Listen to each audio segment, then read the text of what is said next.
Oh yeah, nah. Bad party, eh, bruh. See ya, boys. I'm off.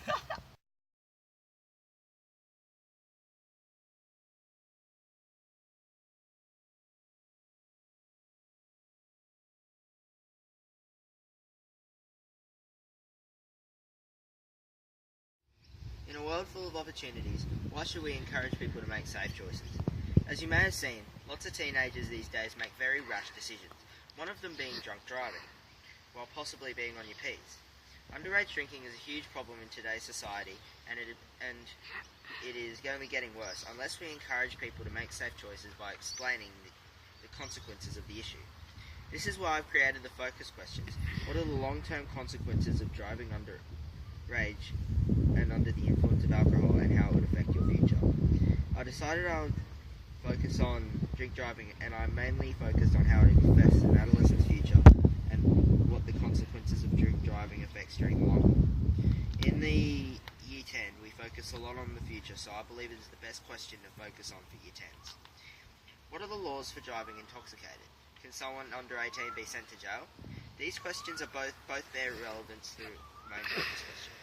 When you were caught drink driving, you were taken to a magistrate and they decide on the licence, suspension or penalty. Of course, the outcome of the penalty depends on the blood alcohol level and your history of driving offences. Minors under 18 can be charged with a lot of crimes. They can be if they are found drinking or in possession of alcohol on licensed premises or in a public place. It is also an offence to hold a drink for a parent or friend or help someone carry their own alcohol down the road, according to the Queensland Government. Adults are also mainly charged overall for drink driving, especially providing alcohol or supplying an ID for alcohol sales. People under 18 can go to jail, but the court must consider if you know from right from wrong.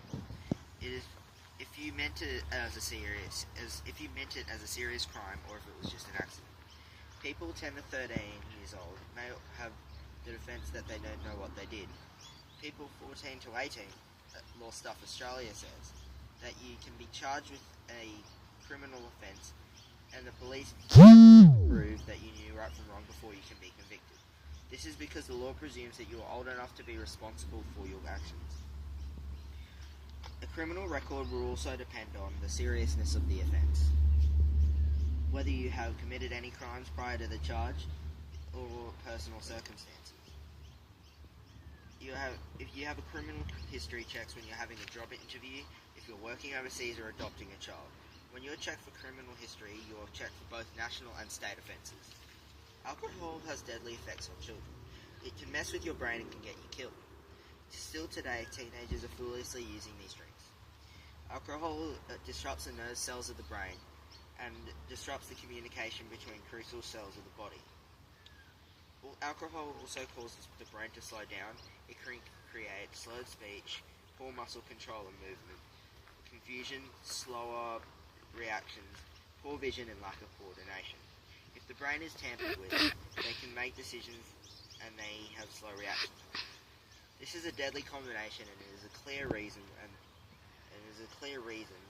of how to get people to make safe choices. In conclusion, the big question: in a world full of opportunities, how can we get people to make safe choices? Can easily be answered with the information just explained. We can make people make safer choices by constantly explaining the risk and what it can do to your developing body.